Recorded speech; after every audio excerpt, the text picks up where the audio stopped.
Hello everyone, this is Aishwarya and welcome to my channel एडुएश। तो आज के इस वीडियो में हम देखने वाले हैं कि जो हमारा बियरिंग कैपेसिटी ऑफ सॉइल होता है इसमें क्या इफेक्ट पड़ता है वाटर टेबल के कारण। ठीक है, वाटर टेबल हमारा अप जाएगा तो हमारा बियरिंग कैपेसिटी का इक्वेशन क्या मिलता है हमको, वाटर टेबल डाउन जाएगा तो हमारा बियरिंग कैपेसिटी का इक्वेशन क्या हो जाएगा। ये सारी चीज़ें हम इस वीडियो में कवर करने वाले हैं। जैसा कि पिछले वीडियो में हमने देखा था कि डिफरेंट शेप्स ऑफ फुटिंग के लिए हमको क्या मिलते हैं, डिफरेंट टाइप के इक्वेशन मिलते हैं। ठीक है, जैसे कि स्क्वायर के फुटिंग के लिए अलग इक्वेशन होता है, रेक्टेंगुलर फुटिंग के लिए अलग इक्वेशन मिलता है अल्टीमेट बियरिंग कैपेसिटी का, और स्ट्रिप फुटिंग के लिए हमको अलग इक्वेशन मिलता है अल्टीमेट बियरिंग कैपेसिटी का। तो आज के वीडियो में हम ये जो इक्वेशन हमने जो देखा था पर्टिकुलर शेप के लिए, ये जो इक्वेशन था हमारा किस तरह से वेरी करेगा वाटर टेबल के इफेक्ट के कारण, इस वीडियो में हम इस चीज़ को देखने वाले हैं। तो चलिए वीडियो को स्टार्ट करते हैं। तो जैसा कि टरज़ाकी ने ultimate bearing capacity of soil के लिए इक्वेशन दिया था, ये किस टाइप के सॉइल के लिए दिया था, स्ट्रिप टाइप के। जब हमारा फुटिंग है स्ट्रिप टाइप का फुटिंग है तब हमको टरज़ाकी ने ये इक्वेशन दिया है। क्या इक्वेशन दिया है, Q U is equal to C N C sigma bar N Q plus half of B gamma N gamma. इसमें क्यू यू हमारा क्या है, ultimate bearing capacity of soil हमारा बताता है C N C N Q and N gamma जो है यहाँ पे हमारा टरज़ाकी बियरिंग कैपेसिटी फैक्टर है, और ये हमारा सॉइल के टाइप पे डिपेंड करता है। ठीक है, सॉइल के टाइप पे ये डिपेंड करता है। और यहाँ पे सी जो है, सी सिग्मा बार बी हमारा क्या होता है ये हम अभी समझने वाले हैं। ठीक है, तो ये जो हमारा इक्वेशन है ये मेनली स्ट्रिप फुटिंग के लिए दिया गया है, टरज़ाकी ने दिया है। और हम इस इक्वेशन में अभी देखते हैं कि वाटर टेबल के इफेक्ट के कारण ये जो इक्वेशन है हम कैसे इसको मैनिपुलेट करते हैं। ठीक है, इसी टाइप से बाकी शेप्स के फुटिंग के लिए भी होगा। यहाँ पे हम स्ट्रिप टाइप के फुटिंग के लिए सिर्फ इसको देख रहे हैं। ठीक है, तो यहाँ पे देखिए कि सी को सबसे पहले समझते हैं। सी हमारा क्या होता है, कोहेजिव। सी हमारा होता है कोहेजन। कोहेजन का यहाँ पे यूनिट होगा हमारा किलो न्यूटन पर मीटर स्क्वायर। और यहाँ पे एक बात और, यहाँ पे ये जो क्यू यू मिलेगा जो कि हमारा ultimate bearing capacity of soil होगा, इसका जो यूनिट होगा वो हमारा किलो न्यूटन पर मीटर स्क्वायर का होगा। सी का भी यूनिट यहाँ पे किलो न्यूटन पर मीटर स्क्वायर का है। और यहाँ पे जो सेकेंड टर्म है ये हमारा सिग्मा बार है। सिग्मा बार हमारा होता है इफेक्टिव ओवरबर्डन प्रेशर। अब इफेक्टिव ओवरबर्डन प्रेशर क्या होता है और ये किसके कारण लग रहा है, सबसे पहले देखते हैं कि ये किसके कारण लग रहा है। तो देखिए यहाँ पे ये हमारा क्या है, फुटिंग है। ठीक है, और ये जो हमारा फुटिंग है वो कैसा फुटिंग है, स्ट्रिप टाइप का फुटिंग है। स्ट्रिप फुटिंग क्या होता है, यहाँ पे ऐसा फुटिंग जिसका जो लेंथ है वो ग्रेटर देन और equal to 5 time of width हो। इसका मतलब है कि अगर हमारा लेंथ ऑफ फुटिंग 5 गुना है विड्थ ऑफ फुटिंग से या फिर उससे भी ज़्यादा है तो ये हमारा किस टाइप का फुटिंग हो जाएगा, स्ट्रिप टाइप का फुटिंग हो जाएगा। अब स्ट्रिप टाइप के फुटिंग का एग्जाम्पल बताइए। स्ट्रिप टाइप के फुटिंग में हमारा सेलो फाउंडेशन आ जाएगा। तो यहाँ पे हमने एक सेलो फाउंडेशन कंसिडर किया है। ठीक है, तो यहाँ पे देखिए कि यहाँ पे जो लेंथ ऑफ फुटिंग रहेगा हमेशा ज़्यादा होगा विड्थ ऑफ फुटिंग से। तो ये जो आपको शो हो रहा है ये है हमारा क्रॉस सेक्शनल व्यू यहाँ पे शो हो रहा है। तो यहाँ पे देखिए कि ये जो है हमारा विड्थ ऑफ फुटिंग है और ये जो है हमारा यहाँ पे डेप्थ ऑफ फुटिंग है। ठीक है, तो डेप्थ ऑफ फुटिंग को हमने यहाँ पे डीएफ से डिनोट किया है। तो यहाँ पे ये जो आपको शो हो रहा है ये जो हमारा क्या है, बेस ऑफ फुटिंग को ये शो कर रहा है। ये जो है बेस ऑफ फुटिंग को शो कर रहा है। तो ये जो बेस ऑफ फुटिंग है इससे ऊपर हमारा क्या है, ये जो सॉइल है ये प्रेजेंट है, और इससे भी इसके नीचे भी हमारा क्या है, सॉइल प्रेजेंट है। तो जो हमारा सेकेंड टर्म है सिग्मा बार होता है हमारा इफेक्टिव ओवरबर्डन प्रेशर। तो ये इफेक्टिव ओवरबर्डन प्रेशर हमारा किसके कारण होता है, जो सॉइल हमारे बेस ऑफ फाउंडेशन से ऊपर में प्रेजेंट है इनके कारण जो भी स्ट्रेसेस आएंगे वो हमारे क्या कहलाएंगे, ओवरबर्डन प्रेशर में आ जाएंगे। ठीक है, ये जो सॉइल है जो कि बेस ऑफ फुटिंग से ऊपर में प्रेजेंट है इसके कारण स्ट्रेस जब हम लेंगे तो ये हमारे क्या आएंगे, ओवरबर्डन प्रेशर में आएंगे। अब इफेक्टिव ओवरबर्डन प्रेशर क्या होता है, इफेक्टिव जैसे कि हमने पढ़ा था, इफेक्टिव स्ट्रेस पढ़ा था, टोटल स्ट्रेस पढ़ा था। तो देखिए यहाँ पे सबसे पहले हम यहाँ पे इफेक्टिव स्ट्रेस को समझते हैं, फिर इफेक्टिव ओवरबर्डन प्रेशर आपको ऑलरेडी समझ में आ जाएगा, क्योंकि ओवरबर्डन प्रेशर तो समझ में आ गया कि हाँ जो बेस ऑफ फुटिंग से जो ऊपर का जो सॉइल है जो प्रेशर हमारे बेस ऑफ फुटिंग पे एग्जर्ट कर रहा है वो क्या है, ओवरबर्डन प्रेशर है। अब इफेक्टिव ओवरबर्डन प्रेशर क्या हो जाएगा, तो देखिए हमने दो टर्म पढ़ा था, एक इफेक्टिव स्ट्रेस और एक टोटल स्ट्रेस। तो हमारा इफेक्टिव स्ट्रेस क्या होता है, हमारा टोटल स्ट्रेस माइनस पोर वाटर प्रेशर जो होता है हमारा क्या देता है, इफेक्टिव स्ट्रेस को देता है।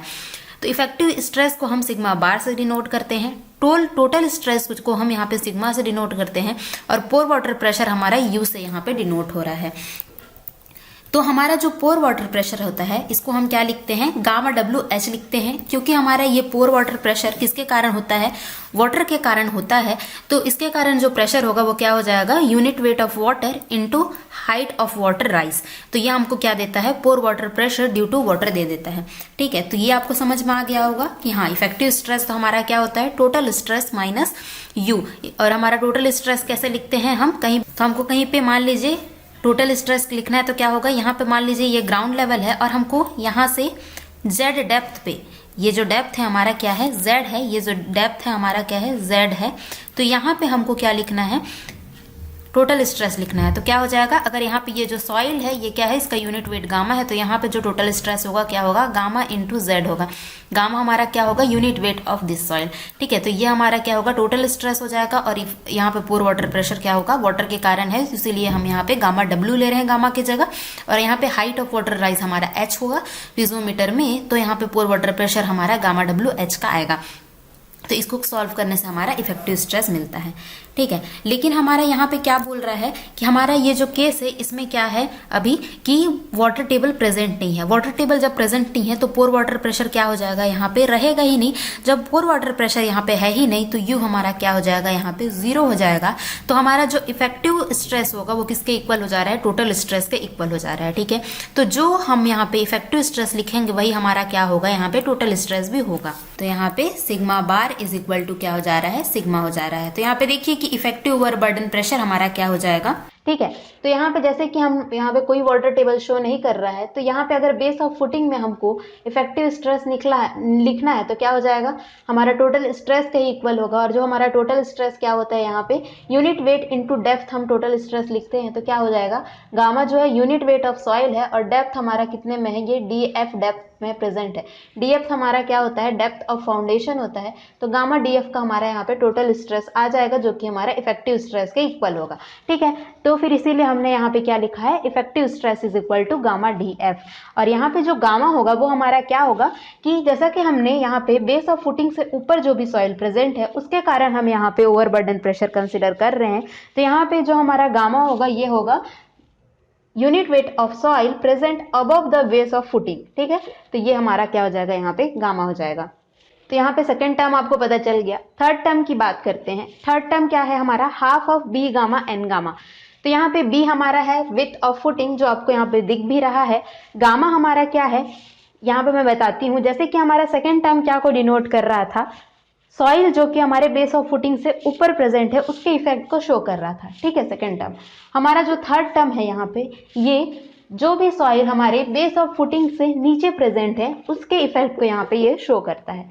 ठीक है, तो यहाँ पे जो गामा लेंगे हम किसको लेंगे कि जो भी हमारे बेस ऑफ फुटिंग से सॉइल, बेस ऑफ फुटिंग के नीचे जो भी सॉइल प्रेजेंट है उसके यूनिट वेट को हम यहाँ पे पुट करेंगे। और यहाँ पे जो गामा आएगा, कैसे गामा आएगा, sigma bar is equal to gamma DF लिखेंगे। तो यहाँ का जो गामा होगा, ये गामा क्या होगा कि बेस ऑफ फुटिंग से जो ऊपर सॉइल प्रेजेंट है इसका जो यूनिट वेट है वो हम यहाँ पे रखेंगे, मतलब यहाँ पे रखेंगे। ठीक है, तो अगर हमारा सेम टाइप का सॉइल प्रेजेंट है ऊपर भी नीचे भी, तो हमारा ये जो गामा होगा, यहाँ पे जो गामा आएगा यहाँ पे गामा आएगा, वो सेम हो जाएगा। लेकिन अगर डिफरेंट टाइप के सॉइल प्रेजेंट है या फिर हमारा जो वाटर टेबल है वो क्या है, वाटर टेबल के इफेक्ट के कारण कहीं पे हो सकता है गामा सैचुरेटेड आ जाए, कहीं पे क्या हो जाए, गामा बल्क आ जाए, तो भी हमारा क्या हो जाएगा, वेरी कर जाएगा। सेकेंड एंड थर्ड टर्म का जो गामा है ये, इस चीज को आप ध्यान रखिए कि सेकेंड टर्म हमेशा हमको क्या शो कर रहा है कि अबव बेस ऑफ फुटिंग में जो सॉइल प्रेजेंट है उसका इफेक्ट को दिखा रहा है। और जो हमारा थर्ड टर्म है क्या शो कर रहा है, बिलो बेस ऑफ फुटिंग जो भी हमारा सॉइल प्रेजेंट है इसके इफेक्ट को बता रहा है। तो यहाँ पे ये जो है फॉर्मूला है, वही चीज मैंने यहाँ पे लिखा है कि unit weight below the base of footing. ठीक है, अब देखिए कि जैसे कि NC NQ NN गामा हमारा क्या है, टरज़ाकी बियरिंग कैपेसिटी फैक्टर है। और मैंने आपको बताया कि ये हमारा डिफरेंट सॉइल के हिसाब से वेरी करता है।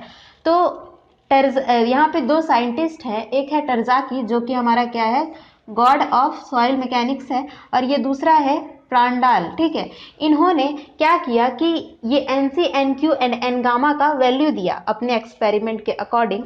तो टरज़ाकी ने बोला है यहाँ पे कि हमारा जब सॉइल हो वो क्या है, क्ले टाइप का सॉइल है, मतलब कि उसमें क्या होता है 5 होता है क्ले में। तो हमारा जब क्ले टाइप का सॉइल रहेगा तो उसमें NC NQ and N gamma, तो क्या होगा NC का वैल्यू 5.7 हो जाएगा, NQ 1 हो जाएगा और N गामा क्या हो जाएगा 0 हो जाएगा। प्रांडाल बोलता है कि NC NQ N गामा का वैल्यू ये होगा, जिसमें कि NQ N गामा तो सेम ही है एंड NC जो है 5.14 लेते हैं प्रांडाल के अकॉर्डिंग। और ये हमारा क्या होता है IS कोड मेथड जो है, IS कोड ने भी इस चीज़ को लिया है जो प्रांडाल एनालिसिस है उसको। तो देखिए कि या तो आपको क्वेश्चन में गिवन रहेगा NC NQ N गामा, अगर नहीं गिवन रहता है और हमारा जो सॉइल है वो क्ले टाइप का सॉइल है, तो यहाँ पे आप अज्यूम कर लीजिए कि अगर ये टरज़ाकी के अकॉर्डिंग ले लीजिए या फिर प्रांडाल के अकॉर्डिंग ले लीजिए, जो भी आपको बोला होगा उसमें क्वेश्चन में, ठीक है। तो ये हो गई टरज़ाकी बियरिंग कैपेसिटी फैक्टर की बात। अब चलिए देखते हैं, यहाँ पे तो आप लोगों को समझ में आ गया होगा कि हमारा क्या इक्वेशन होता है अल्टीमेट बियरिंग कैपेसिटी का। अब ये जो हमारा इक्वेशन है, ठीक है, इसके टर्म्स भी मैंने आपको बता दिए। अब ये जो हमारा इक्वेशन है इसमें क्या इफेक्ट पड़ता है वाटर टेबल का, ठीक है। वाटर टेबल ऊपर जाएगा तो हमारा इक्वेशन क्या होगा, वाटर टेबल नीचे आएगा तब क्या इक्वेशन होगा, ये सारी चीज़ों को हम यहाँ पे देखते हैं। तो चलिए यहाँ पे देखते हैं कि वाटर टेबल के कारण हमारा बियरिंग कैपेसिटी ऑफ सॉइल में क्या इफेक्ट पड़ता है। तो सर यहाँ पे हम स्ट्रिप फुटिंग कंसिडर कर रहे हैं, तो यहाँ पे देखिए कि स्ट्रिप फुटिंग में भी यहाँ पे हमने सेलो फाउंडेशन को कंसिडर किया है। तो यहाँ पे ये जो है हमारा विड्थ ऑफ फुटिंग को शो कर रहा है, जो कि हमारा B से डिनोटेड है, और ये जो है हमारा यहाँ से ये होगा हमारा डेप्थ ऑफ फुटिंग को यहाँ पर शो करेगा, जो कि हमारा DF है, ठीक है। ये जो है हमारा ग्राउंड लेवल है। अब यहाँ पे देखिए कि हमने जितना हमारा विड्थ ऑफ फुटिंग है जो कि हमारा B के इक्वल है, ये जो बेस ऑफ फुटिंग है उससे हमारे विड्थ ऑफ फुटिंग के इक्वल हमने यहाँ पे डेप्थ कंसिडर किया है, ठीक है। जितना हमारा विड्थ ऑफ फुटिंग रहेगा उतना ही डेप्थ हम नीचे जाएंगे। हमारा जो डेप्थ रहेगा वो किसके इक्वल होगा, विड्थ ऑफ फुटिंग के इक्वल होगा, ठीक है। कि जितना हमारा विड्थ ऑफ फुटिंग होगा उतना ही उसी मैग्नीट्यूड का हमारा क्या लेंगे हम यहाँ पे डेप्थ कंसिडर कर रहेंगे। तो हमारा विड्थ ऑफ फुटिंग हम मानते हैं B मैग्नीट्यूड का है, तो यहाँ पे देखिए कि हमारा डेप्थ भी हमने यहाँ पे B लिया है, ठीक है। तो यहाँ पे हम B डेप्थ तक हमारा जो जोन होता है, ये हम इसको क्या बोलते हैं, जोन 2 में, जोन 2 इसको बोलते हैं, ठीक है। यहाँ पे हम 3 जोन में डिवाइड कर रहे हैं। फर्स्ट जोन रहेगा हमारा ये जो हमारा बेस ऑफ फुटिंग है, इससे ऊपर का जोन हमारा क्या कहलाएगा, जोन 2, जोन 1 कहलाएगा। और जब जो हमारा अप टू डेप्थ B जो जोन होगा ये हमारा जोन 2 कहलाएगा, एंड B डेप्थ से नीचे का जो जोन होगा ये हमारा क्या कहलाएगा, जोन 3 कहलाएगा। ये कहाँ तक जाएगा, ये इसका कोई फिक्स लिमिट नहीं है, इससे नीचे जितना भी हमारा डेप्थ होगा ये जोन 3 के अंदर आ जाएगा, ठीक है। अब देखते हैं यहाँ पे कि वाटर टेबल का इफेक्ट हम कंसिडर करते हैं। तो हमारा जो फर्स्ट केस यहाँ पे लेते हैं, केस 1 में हम क्या कंसिडर करेंगे, when the water table is in the zone 3। हम यहाँ पे मान रहे हैं कि ये हमारा क्या है, जोन 3 है। तो अगर हमारा जोन 3 में वाटर टेबल है, मतलब कि ये जो हमारा वाटर टेबल है ये जोन 3 में है, जोन 3 में है, मतलब कि यहाँ पे देखिए कि जोन 3 में मतलब कि ये बहुत नीचे है। यहाँ पे मैंने यहाँ पे ऊपर में आपको शो कर दिया है, ये बहुत ही नीचे डेप्थ पे अवेलेबल है जो हमारा वाटर टेबल है वो। तब हमारा जो हमारा बियरिंग कैपेसिटी के इक्वेशन में क्या डिफरेंस आएगा, जैसे कि हमने हमारा जो नॉर्मल इक्वेशन होता है वो ये होता है, ठीक है, CNC sigma bar NQ plus half of B gamma N gamma. अब जैसे कि हमारा वाटर टेबल बहुत ही नीचे अवेलेबल है, तो यहाँ पे बताइए कि यहाँ पे जो सॉइल होगा बेस ऑफ फुटिंग से जो नीचे जो सॉइल यहाँ पे अवेलेबल है ये हमारा किस टाइप का होगा, ये हमारा क्या होगा, गामा बल्क होगा, ठीक है। यहाँ पे किसके इक्वल होगा, गामा के इक्वल होगा। गामा मतलब कि हमारा क्या होता है, गामा बल्क होता है, ठीक है। गामा ड्राई नहीं होगा। बहुत बार ये कंफ्यूजन होता है कि ये ड्राई होना चाहिए क्योंकि वाटर टेबल तो बहुत नीचे अवेलेबल है ना, तो यहाँ का जो सॉइल होगा वो तो ड्राई होना चाहिए, लेकिन ऐसा नहीं है। क्यों ड्राई नहीं होगा, क्योंकि देखिए कि वाटर टेबल तो यहाँ पे अवेलेबल है ना, जहाँ पे वाटर टेबल बिल्कुल अवेलेबल नहीं होता है, वाटर होता ही नहीं है, वहाँ पे हम ड्राई कंसिडर करेंगे। लेकिन यहाँ पे वाटर टेबल एक सर्टेन डेप्थ के बाद अवेलेबल है, इसीलिए हम यहाँ पे गामा बल्क लेंगे। गामा बल्क हम तब कंसिडर करते हैं जब हमारा जो सॉइल रहता है पार्शियली सैचुरेटेड रहता है, ठीक है। तो इस केस में हमारा जो वाटर टेबल है वो बहुत ही नीचे अवेलेबल है, तो हो सकता है कि कैपिलरी इफेक्ट के कारण हो सकता है हमारा जो सॉइल हो वो पार्शियली सैचुरेटेड तो हो, इसीलिए हम यहाँ पे क्या ले रहे हैं, गामा बल्क लेंगे, गामा ड्राई नहीं लेंगे, ठीक है। तो इसीलिए हम वाटर टेबल के ऊपर जितना भी सॉइल प्रेजेंट है ये हमारा क्या हो जाएगा, गामा बल्क हो जाएगा। एंड यहाँ पे बेस के ऊपर भी हमारा जो सॉइल होगा वो भी क्या हो जाएगा, गामा बल्क ही होगा। ठीक है, ये भी गामा ड्राई नहीं होगा, क्योंकि यहाँ पे भी हमारा जो सॉइल के चांसेस है कि वो सैचुरेटेड हो, क्योंकि हमारा बहुत ही डेप्थ नीचे हमारा वाटर टेबल प्रेजेंट है। तो हमारा जो इक्वेशन हो जाएगा वो क्या हो जाएगा, CNC तो वही रहेगा। हमारा सिग्मा बार जो है चेंज होता है वाटर टेबल के कारण चेंज होने के चांसेस थे, क्योंकि क्या होता है, गामा DF होता है। तो डेप्थ ऑफ फुटिंग था हमारा कांस्टेंट रहेगा, लेकिन गामा का चेंज होने का चांसेस था। जो हमारा जोन 1 में जो सॉइल है इसमें इसका सैचुरेटेड अनसैचुरेटेड समर्ज्ड होने का चांसेस था, लेकिन हमको यहाँ पे क्या पता चल गया कि बहुत ही नीचे वाटर प्रेजेंट है, तो यहाँ का जो सॉइल होगा वो क्या हो जाएगा, बल्क कंडीशन में है। तो ये हमारा क्या हो जाएगा, गामा ही रहेगा, कोई चेंज नहीं होने वाला है, ना सबमर्ज ना सैचुरेटेड। अब यहाँ पे बी तो बी ही रहेगा, हाफ तो हाफ ही रहेगा, एन गामा तो एन गामा ही रहेगा। यहाँ पे ये जो गामा है ये क्या है, बेस ऑफ फुटिंग से जो नीचे का जो सॉइल है उसका यूनिट वेट, तो ऑब्वियसली ये भी हमारा क्या रहेगा, गामा रहेगा। तो हम बोल सकते हैं कि जब हमारा केस 1 लेंगे, जब हमारा water table lie in the zone 3, तो हमारा जो बियरिंग कैपेसिटी का जो इक्वेशन होगा उसमें कोई चेंजेस नहीं आएंगे। जो हम नॉर्मल इक्वेशन यूज करते हैं स्ट्रिप फुटिंग के लिए वही यूज हम इसमें करेंगे, क्योंकि हम स्ट्रिप फुटिंग के लिए मैं इस चीज को लिख रही हूँ, इसलिए स्ट्रिप फुटिंग के लिए बता रही हूँ। यही चीज को आप स्क्वायर में भी अप्लाई कर सकते हैं, इसी चीज को आप रेक्टेंगुलर में भी अप्लाई कर सकते हैं। ठीक है, तो यहाँ पे देखिए कि हमारा जब वाटर टेबल जोन 3 में है तब हमारा जो ultimate bearing capacity of soil जो रहेगा उसमें कोई चेंजेस नहीं आएगा। इसके बाद हम यहाँ पे सेकंड केस देखते हैं कि जब हमारा जो वाटर टेबल है वो जोन 2 में रहेगा तब हमारा क्या होगा।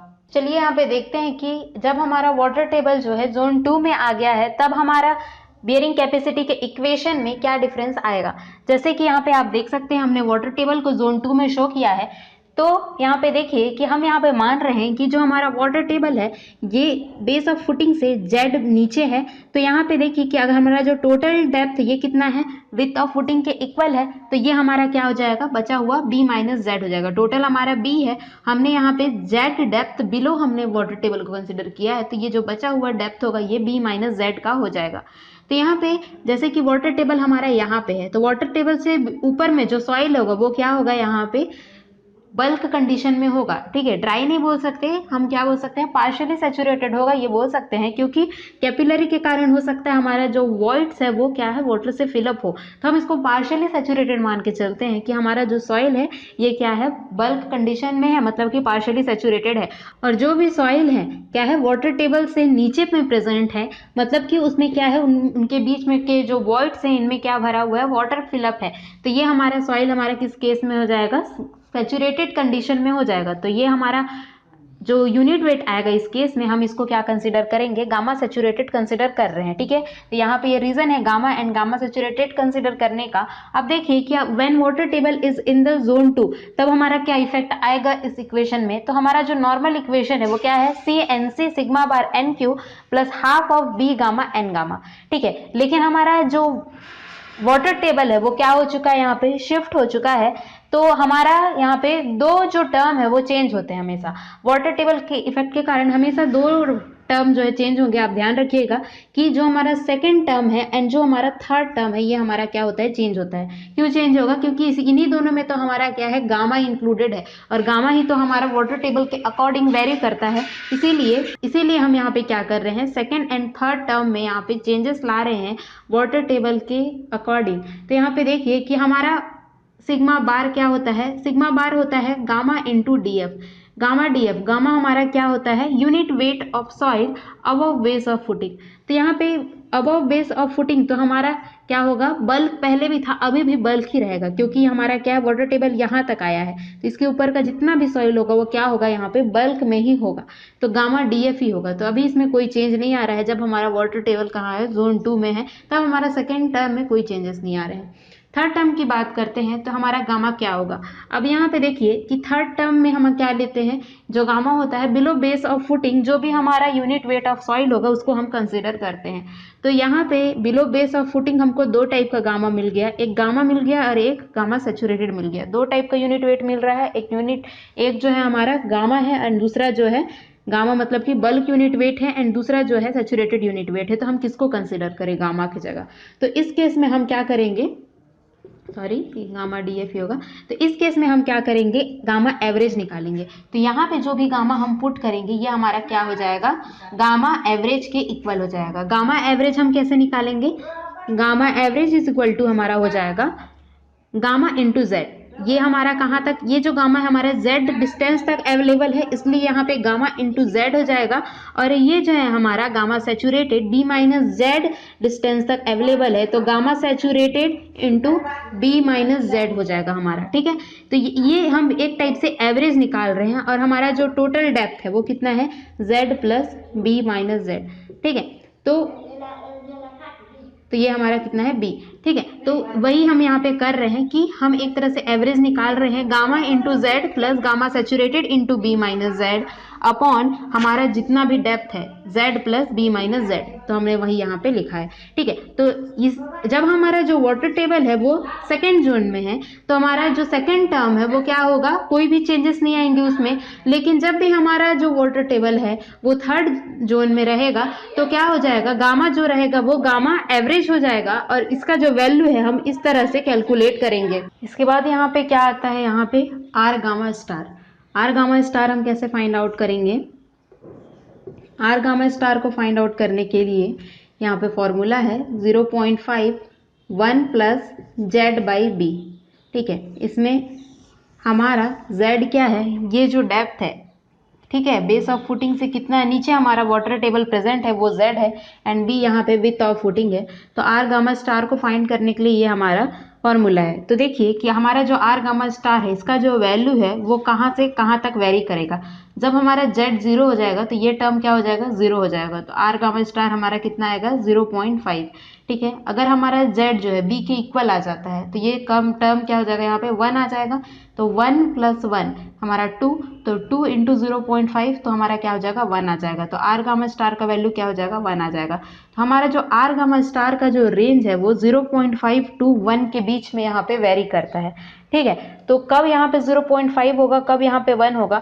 तो यहाँ पे देखिए 0.5 कब होगा, जब हमारा Z 0 होगा। Z 0 होगा मतलब कि ये जो हमारा बेस ऑफ फुटिंग है यहीं से तो हमने यहाँ पे वाटर टेबल को का जो डिस्टेंस है इसको हमने Z लिया है। Z 0 हो गया मतलब कि हमारा वाटर टेबल हमारा कहाँ आ गया है, यहाँ तक हमारा वाटर टेबल आ जाएगा, तब हमारा क्या होगा, Z 0 हो जाएगा। यहाँ तक वाटर टेबल आ जा रहा है, इसका मतलब है कि हमारा जो वाटर टेबल का लेवल है वो बेस ऑफ फुटिंग तक आ चुका है, तो हमारा जो Z है वो 0 हो जाएगा। ठीक है, तो हमारा जो आर गामा स्टार का वैल्यू क्या हो जाएगा, जब हमारा वाटर टेबल यहाँ पे रहेगा तो 0.5 का हमारा यहाँ पे ये वाला केस हो जाएगा। लेकिन जब हमारा वाटर टेबल कहाँ पे है, यहाँ पे है, कितने डेप्थ पे है, यहाँ पे B डेप्थ बिलो है हमारे बेस ऑफ फुटिंग से। तो क्या हो जाता है, यहाँ पे Z का जो वैल्यू होगा वो कितना किसके इक्वल होगा, Z is equal to B होगा। ठीक है, यहाँ पे ये जो Z है वाटर टेबल यहाँ तक है, तो वाटर टेबल का जो डिस्टेंस हो जाएगा बेस ऑफ फुटिंग से किसके इक्वल हो जाएगा, B के इक्वल हो जाएगा। और B इज इक्वल टू क्या हो जाएगा, यहाँ पे Z हो जाएगा। ठीक है, क्योंकि वाटर टेबल का डिस्टेंस बेस ऑफ फुटिंग से हमारा किसको देता है, यहाँ पे Z को देता है। और यहाँ पे हो जाएगा अगर हमारा वाटर टेबल, तो ये जो डिस्टेंस है यहाँ से यहाँ तक का कितना है, यहाँ पे B हमने यहाँ पे कंसिडर किया हुआ है, तो Z is equal to B हो जाएगा। तो हमारा क्या हो जाएगा, 1 आ जाएगा। ठीक है, तो इस तरह से हम वाटर टेबल जब यहाँ पे है तो हमारा जो आर गामा स्टार 1 है, यहाँ पे है तो 0.5 है। अगर इससे ऊपर हमारा वाटर टेबल चल जाता है तो इससे ऊपर चल जाएगा वाटर टेबल, तो भी हमारा आर गामा स्टार का वैल्यू 0.5 ही रहेगा। ठीक है, ये आर गामा स्टार का वैल्यू जो होता है हमारा इस जोन में ही वेरी करता है। ठीक है, इससे नीचे जब हमारा वाटर टेबल रहेगा तो हमारा जो आर गामा स्टार का वैल्यू है वो क्या होता है, 1 होता है। पिछले इक्वेशन में भी इसीलिए हमने आर गामा स्टार था लेकिन उसका वैल्यू क्या था, वहाँ पे 1 था, तो इसीलिए हमने लिखा नहीं उसको। लेकिन जोन 2 में जब हमारा वाटर टेबल रहता है तभी हमारा जो आर गामा स्टार है उसका वैल्यू जो है वेरी करता है इसी जोन में।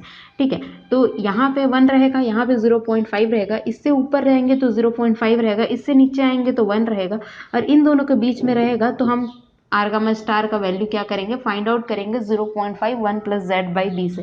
ठीक है, इस फॉर्मूले से हम फाइंड आउट करेंगे जब हमारा वाटर टेबल जो रहेगा इस डेप्थ में अवेलेबल होगा। तो इस तरह से हम यहाँ पे R gamma star find out करेंगे। तो देखिए अभी हमने यहाँ पे क्या देखा, हमने देखा कि जब हमारा वाटर टेबल जो है बेस ऑफ फुटिंग में यहाँ पे है, यहाँ पे तो हमारा जो आर गामा स्टार का वैल्यू क्या आ रहा है, 0.5 हमने देखा। ठीक है, तो हमारा जो फाइनल फॉर्मूला होगा ये क्या हो जाएगा, देखिए ये जो हमारा वाटर टेबल है यहाँ पे, तो आर गामा स्टार तो हमारा 0.5 इंट्रोड्यूस हो जाएगा जो हमारा थर्ड टर्म है उसमें। लेकिन जो हमारा सॉइल है वो क्या हो जाएगा, half of B gamma N gamma है हमारा थर्ड टर्म।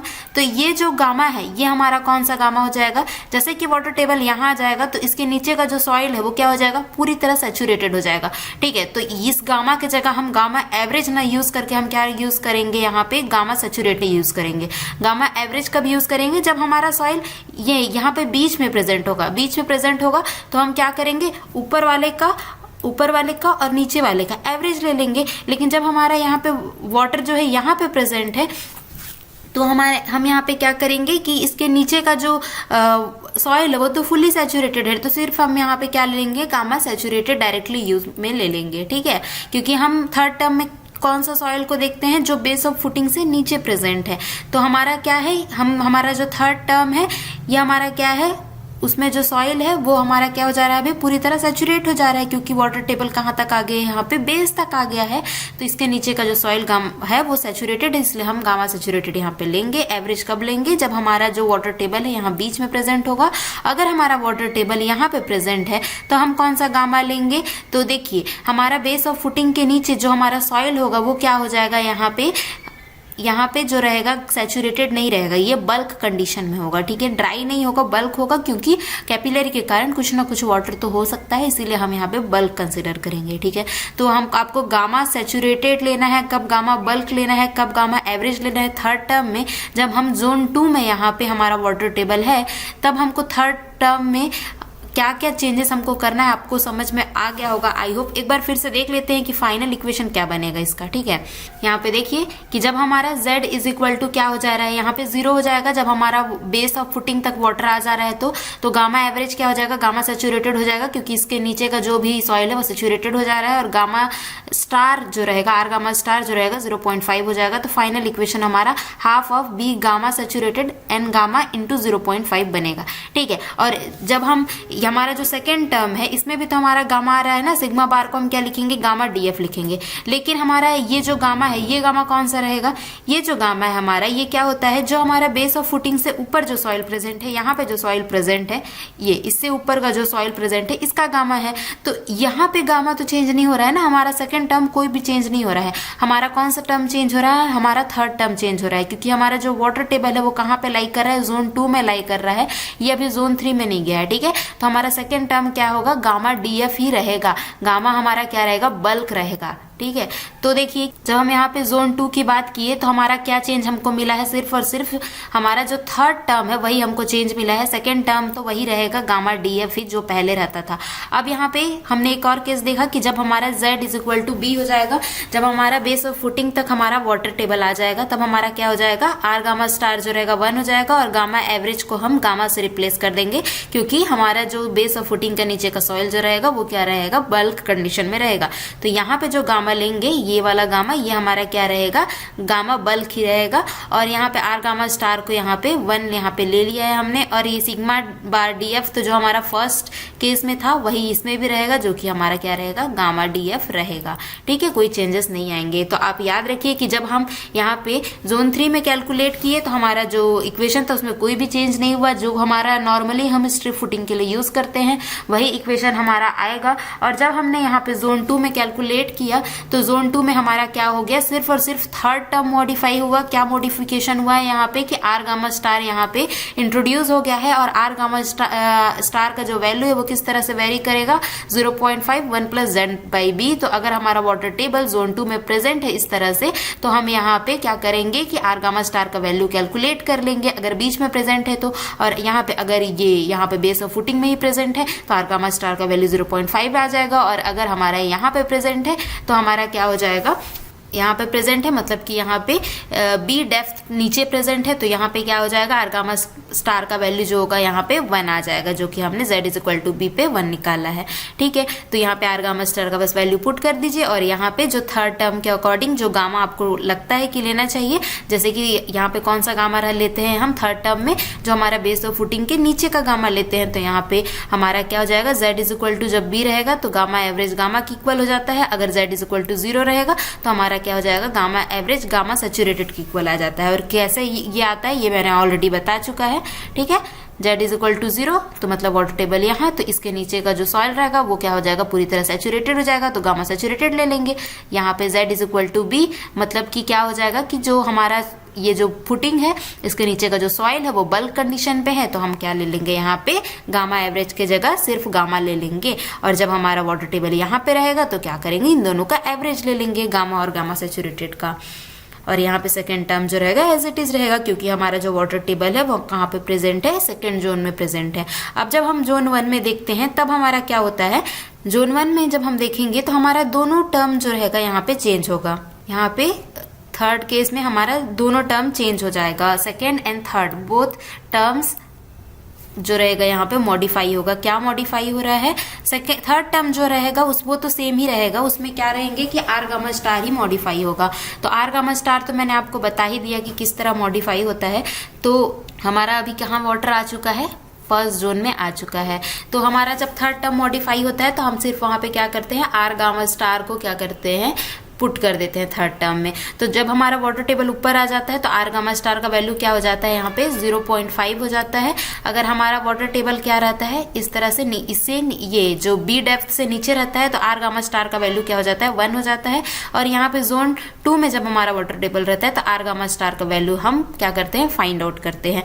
तो मैंने आपको बताया नहीं कि हम यहाँ पे जब हम केस 1 कर रहे थे तो आर गामा स्टार वहां भी था, लेकिन उसका वैल्यू क्या था, वहां पे 1 था, तो हमको वो दिख नहीं रहा था, ठीक है। अभी हमारा क्या है, जोन 1 में हम आ चुके हैं तो यहाँ भी आर गामा स्टार है, लेकिन उसका वैल्यू क्या हो चुका है, 0.5 हो चुका है। और यहाँ पे रहेगा तो आपको फाइंड आउट करना पड़ेगा आर गामा स्टार का वैल्यू, ठीक है। तो इससे ऊपर तो 0.5, इससे नीचे तो 1, इन दोनों के बीच में तो हम क्या करेंगे, फाइंड आउट करेंगे 0.5 1 + Z/B से। अब देखिए यहाँ पे कि हमारा क्या हो चुका है, वाटर टेबल का लेवल है ये हो चुका है। तो हमारा जो वाटर टेबल का जो ग्राउंड लेवल से डिस्टेंस है, यहाँ पे मान लेते हैं a डिस्टेंस है। तो जैसे कि ये जो क्या है df है, ये जो हमारा क्या है डेप्थ ऑफ फुटिंग है, जिसका कि ग्राउंड लेवल से जो डिस्टेंस है हमारा क्या है df है। तो ये जब टोटल df है और हमने यहाँ पे मान लिया है कि वाटर टेबल का डिस्टेंस ग्राउंड लेवल से a का है, तो यहाँ पे जो बचता है ये जो डिस्टेंस क्या हो जाएगा, df - a हो जाएगा। और हम यहाँ पे सॉइल की बात करते हैं तो यहाँ पे क्या है, हमारा ग्राउंड टेबल प्रेजेंट है। ग्राउंड टेबल से जो नीचे का जो सॉइल रहेगा वो कैसे कंडीशन में रहेगा, सैचुरेटेड कंडीशन में रहेगा। और ग्राउंड टेबल से जो ऊपर का सॉइल रहेगा वो क्या रहेगा, बल्क कंडीशन में रहेगा, ड्राई नहीं होगा। रीजन मैंने ऑलरेडी बता चुका है आपको, कैपिलरी के कारण, ठीक है। तो यहाँ पे देखिए कि हमारा जो थर्ड टर्म है वो तो आपको समझ में आ गया, आर गामा स्टार का हमेशा चेंजेस आता है थर्ड टर्म में, जो कि हमारा ये बेस ऑफ फुटिंग्स अगर ऊपर वाटर लेवल है तो हम ऑलरेडी उसको क्या ले लेंगे, 0.5 ले लेंगे, ठीक है। तो हमारा थर्ड टर्म तो हमको पता चल गया भाई कि क्या लेना है, आर गामा स्टार 0.5 लेना है। और यहाँ पे क्या थर्ड टर्म में क्या आता है, हमारा गामा एवरेज आता था, ठीक है। तो गामा एवरेज क्या लेंगे यहाँ पे, तो ये जो गामा रहता था हमारा क्या है, बेस ऑफ फुटिंग से जो नीचे का सॉइल है उसका यूनिट वेट हम लेते थे, ठीक है। तो यहाँ पे जब हमारा वाटर टेबल यहाँ तक जा चुका है तो ऑब्वियसली बात है इधर का जो हमारा सॉइल रहेगा वो किस कंडीशन में रहेगा, ऑलरेडी सैचुरेटेड कंडीशन में रहेगा। तो यहाँ पे गामा एवरेज के जगह क्या लेंगे, गामा सेट लेंगे, ठीक है। तो आपको थर्ड टर्म समझ में आ गया होगा, half of B gamma saturated into 0.5 हमारा होने वाला है। अब यहाँ पे सेकेंड टर्म में क्या चेंजेस आएगा, यहाँ पे ये देखिए, क्योंकि सेकेंड टर्म में जो हमारा सिग्मा बार रहता है वो किसके कारण होता है, इफेक्टिव स्ट्रेस ड्यू टू ये जो ओवरबर्डन जो सॉइल रहता है, जो कि बेस ऑफ फुटिंग से जो कि ऊपर प्रेजेंट रहता है, उनके कारण जो इफेक्टिव स्ट्रेस होता है उसको हम लिखते हैं सिग्मा बार df। तो अब इनका रोल प्ले होने वाला है जो कि अभी तक नहीं हुआ है। तो df तो हमारा सेम रहेगा, सिग्मा बार किस तरह से वेरी करता है हम देखते हैं, क्योंकि डेप्थ ऑफ फुटिंग तो वही रहेगा ना, वाटर टेबल कितना भी नीचे जाए ऊपर जाए। तो सिग्मा बार कैसे लिखेंगे हम देखिए, सिग्मा बार हमारा क्या होता है, टोटल स्ट्रेस माइनस पोर वाटर प्रेशर हमारा होता है सिग्मा बार। तो इसको हम कैसे लिखेंगे, यहाँ पे जो हमारा है ये जो सॉइल है ए डेप्थ पे, ये इसका जो हमारा क्या हो जाएगा, हमारा जब इफेक्टिव स्ट्रेस का कंसेप्ट कब आता है, जब हमारा पोर वाटर प्रेशर प्रेजेंट होता है। जब हमारा पोर वाटर प्रेशर प्रेजेंट ही नहीं है तो हमारा क्या हो जाएगा, इफेक्टिव स्ट्रेस और टोटल स्ट्रेस क्या हो जाता है, इक्वल हो जाता है, क्योंकि sigma bar is equal to क्या होता है, सिग्मा माइनस यू। अगर हमारा यू ही 0 है, यू 0 है मतलब कि वाटर प्रेजेंट नहीं है, यू क्या होता है, गामा WH। तो हमारा यू प्रेजेंट नहीं है, मतलब वाटर प्रेजेंट नहीं है, तो सिग्मा बार सिग्मा के इक्वल हो जाएगा, तो इफेक्टिव स्ट्रेस जो रहेगा सेम होएगा हमारे टोटल स्ट्रेस से। तो हमारा जो ए डेप्थ तक है हमारा क्या है, जब यहाँ पे कोई वाटर प्रेजेंट ही नहीं है तो ऑब्वियसली यहाँ पे जो हमारा इफेक्टिव स्ट्रेस और टोटल स्ट्रेस इक्वल होगा, तो ये कितना आ जाएगा, गामा इंटू ए हो जाएगा। ठीक है, ये किसकी बात हुई है, इस हाइट तक अभी हमने आए हैं। अब इसके नीचे देखते हैं हम कि यहाँ से हम अगर ये हमको कहाँ तक देखना है, जोन 1 पूरा देखना है। ठीक है, तो अब हमारे पास ये जो हाइट है ये बच गया है। इस हाइट में अब हम देखते हैं भाई कि क्या होने वाला है। तो इसके लिए हम इफेक्टिव स्ट्रेस लिखेंगे तो क्या हो जाएगा, गामा सैचुरेटेड इनटू हमारा क्या हो जाएगा, डीएफ माइनस ए, क्योंकि ये कितने डिस्टेंस तक है, डीएफ माइनस ए तक है। तो क्या हो जाएगा, गामा सैचुरेटेड इंटू, ये लिखते नहीं बन रहा है, आप समझ जाइए, gamma saturated into DF minus A हो गया। ठीक है, यहाँ पे ये क्या होगा, डीएफ माइनस ए। अब हम वाटर के लिए कारण भी लेंगे, क्योंकि देखिए हमारा इस हाइट में क्या है, डीएफ माइनस ए हाइट में हमारा वाटर भी प्रेजेंट है, तो हमको पोर वाटर प्रेशर भी यहाँ पे माइनस करना पड़ेगा ना इफेक्टिव स्ट्रेस निकालने के लिए। यहाँ पे तो हमारा वाटर प्रेजेंट नहीं था तो हम नहीं ले रहे थे उसका इफेक्ट को, लेकिन यहाँ पे हमारा वाटर प्रेजेंट है जो कि हमारा डीएफ माइनस ए तक है। तो फिर से यहाँ पे एक और टर्म आएगा, gamma W into DF minus A. ठीक है, अब देखिए मैं इसको यहाँ पे लिखा भी है मैंने, आपको मैं दिखाती हूँ यहाँ पे। तो ये यहाँ पे ये जो है मैंने लिखा है, जोन 1 में जब हमारा वाटर टेबल रहेगा तब हमारा बियरिंग कैपेसिटी का इक्वेशन, तो सीएनसी तो रहेगा ही, sigma bar N Q half, ये हम देखते हैं कि कैसे चेंज होगा सिग्मा बार, और ये क्या हो जाएगा, हाफ ऑफ बी, यहाँ पे मैंने बताया गामा सेट हो जाएगा और एन गामा, और यहाँ पे 0.5 इंट्रोड्यूस होगा। अब देखिए सिग्मा बार क्या हो जाएगा, गामा इंटू ए, अभी हमने जस्ट देखा, gamma saturated DF minus A minus gamma W DF minus A, क्योंकि डीएफ माइनस ए में ही हमारा क्या है, वाटर टेबल प्रेजेंट है। ठीक है, तो इसको आप सॉल्व करेंगे तो क्या हो जाएगा, gamma saturated minus gamma W, gamma submerge दे देता है और डीएफ माइनस ए हमने कॉमन लिया है, तो ये क्या हो जाएगा, सिग्मा बार का वैल्यू आ जाएगा gamma A plus gamma submerge DF minus A का यहाँ पे वैल्यू आ जा रहा है। अगर हमारा यहाँ से भी देख सकते हैं कि अगर ए जो है डीएफ की इक्वल हो जाएगा तो क्या हो जाएगा, ये जो टर्म है 0 हो जाएगा, तो हमारा क्या हो जाएगा, सिग्मा बार का जो वैल्यू हो जाएगा वो क्या हो जाएगा, यहाँ पे गामा इंटू ए के इक्वल हो जाएगा। ठीक है, जब हमारा ए जो है डीएफ के इक्वल हो जाता है तब, अगर हमारा यहाँ पे ए इज इक्वल टू 0 हो जाएगा तब हमारा जो इक्वेशन होगा किस तरह से बनेगा, ए 0 हो जाएगा तो क्या हो जाएगा, यहाँ पे गामा सबमर्ज्ड इनटू क्या हो जाएगा, यहाँ पे डीएफ हमारा बचेगा सिर्फ और सिर्फ, तो ये हमारा आ जा रहा है। ठीक है, यहाँ पे मैंने क्या बताया है, इक्वेशन से आप लोगों को ये चीज को बता दिया। अब यहाँ पे डायग्राम से मिस भी समझते हैं कि ए हमारा डीएफ की इक्वल होगा तो क्या होगा, और ए इज इक्वल टू 0 होगा तब क्या होगा। ठीक है, यहाँ पे हमारा जो थर्ड टर्म है इसमें तो कोई चेंजेस नहीं आएंगे, जो भी चेंजेस आएंगे यहाँ पे सेकेंड टर्म में ही आएंगे। तो किस तरह से सिग्मा बार में चेंजेस आ रहे हैं, यहाँ पे देखिए ए इज इक्वल टू डीएफ में और ए इज इक्वल टू 0 में। यहाँ पे क्या है, ये हमारा ए है। ठीक है, तो ए इज इक्वल टू 0 हो जा रहा है, मतलब कि क्या हो जाएगा, कब ये हमारा ए इज इक्वल टू 0 होगा, जब हमारा ये जो वाटर का जो लेवल है ये कहाँ तक आ जाएगा, यहाँ तक आ जाएगा।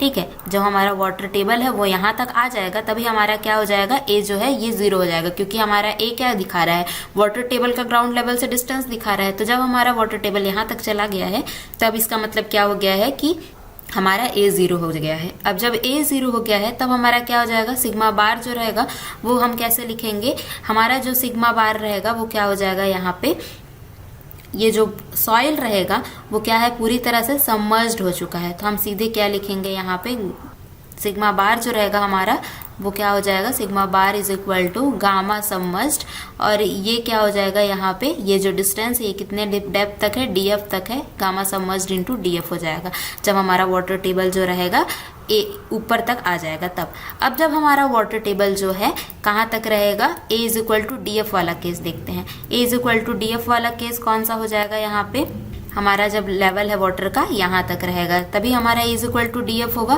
क्योंकि ए हमारा किसका डिस्टेंस है, वाटर टेबल का ग्राउंड लेवल से डिस्टेंस है। तो यहाँ पे जब रहेगा तो क्या हो जाएगा, सिग्मा बार हमारा क्या हो जाएगा, सिग्मा बार में हम क्या लेते हैं कि जो बेस ऑफ फुटिंग से जो सॉइल ऊपर है बस उसी का इफेक्ट लेते हैं। तो यहाँ पे जो सॉइल रहेगा हमारा क्या है, बल्क कंडीशन पे रहेगा, तो गामा इंटू डीएफ हमारा हो जाएगा। ठीक है, यहाँ पे मैंने क्या बता दिया, यहाँ पे डायग्राम से भी आपको बता दिया, वहां पे मैंने इक्वेशन से भी बता दिया, एक में गामा सबमर्ज्ड डीएफ और एक में गामा इंटू डीएफ हो जाएगा।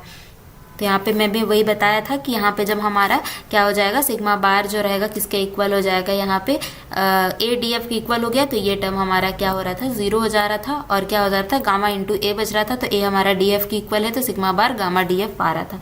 सिमिलरली यहाँ पे इज इक्वल टू 0 था, तो हमारा क्या हो जाएगा, यहाँ पे सबमर्ज्ड आ रहा था, गामा सबमर्ज्ड इनटू डीएफ हमारा आ रहा है। ठीक है, यहाँ से पुट करके भी आप फाइंड आउट कर सकते हैं। तो इस तरह से हमने यहाँ पे 3 केस देख लिए। ठीक है, जोन 1, जोन 2 एंड जोन 3 में जब हमारा वाटर टेबल प्रेजेंट रहेगा तब हमारा क्या इफेक्ट आता है बियरिंग कैपेसिटी के इक्वेशन में। अब देखिए एक और केस देख लीजिए, ये लास्ट केस है। तो यहाँ पे क्या हो जा रहा है हमारा, when the water table rises to the ground table in cohesion less soil। तो जब हमारा कोहेजन लेस टाइप का सॉइल है और वाटर टेबल जो है ऊपर तक आ गया है, ठीक है, ग्राउंड लेवल तक आ गया है, तो हमारा क्या इक्वेशन बनेगा, कोहेजन लेस है तो हमारा जो सी है वो तो फर्स्ट में ही 0 हो गया, तो ये तो हट ही गया भाई। तो हमारा क्या बचता है, ये इतने ही टर्म बचते हैं, ये जो आपको शो हो रहे हैं बस इतने ही टर्म बचेंगे।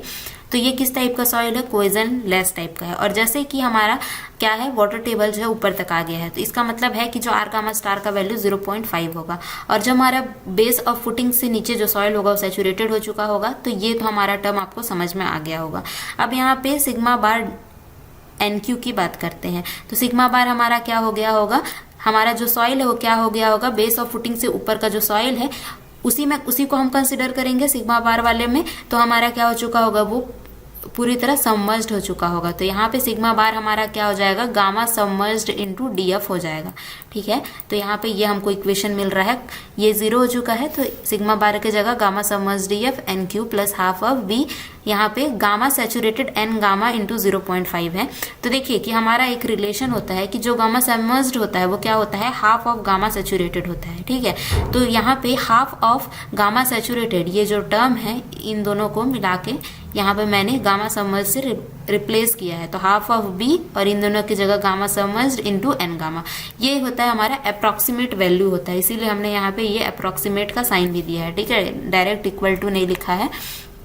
तो QU जो रहेगा अप्रॉक्सीमेटली हमारा, यहाँ पे आप कॉमन हटाएंगे तो यहाँ पे गामा सबमर्ज्ड को आप हाफ ऑफ गामा सैचुरेटेड से रिप्लेस करेंगे, तो इस तरह से हमारा ये है इक्वेशन मिलता है। ठीक है, तो यहाँ पे हमारा QU क्या हो जा रहा है, हाफ ऑफ ये जो भी हमारा बियरिंग कैपेसिटी इक्वेशन है कोहेजन लेस सॉइल के लिए। ठीक है, तो ये हो जा रहा है हमारा। इससे हमारा क्या कंक्लूजन निकलता है कि जब हमारा वाटर टेबल है वो अप टू ग्राउंड लेवल तक अगर राइज कर जाता है किस टाइप के सॉइल में, कोहेजन लेस टाइप के सॉइल में, तो हमारा जो बियरिंग कैपेसिटी का जो इक्वेशन रहता है वो 50% रिड्यूस हो जाता है, क्योंकि यहाँ पे क्या हो गया है, हाफ हो गया है। ठीक है, तो ये हमारा यहाँ पे कंक्लूजन निकलता है। ठीक है, तो ये यहाँ तक हमने क्या किया, जोन 1, जोन 2, जोन 3 के बारे में पढ़ा कि क्या बियरिंग कैपेसिटी का इक्वेशन में डिफरेंस आएगा, और साथ में एक स्पेशल केस भी देखा कि जब हमारा कोहेजन लेस टाइप का सॉइल है और जो वाटर है वो ग्राउंड लेवल तक प्रेजेंट है, तो हमारा क्या हो जा रहा है, बियरिंग कैपेसिटी का जो इक्वेशन होता है वो हाफ या फिर 50% तक क्या हो जाता है,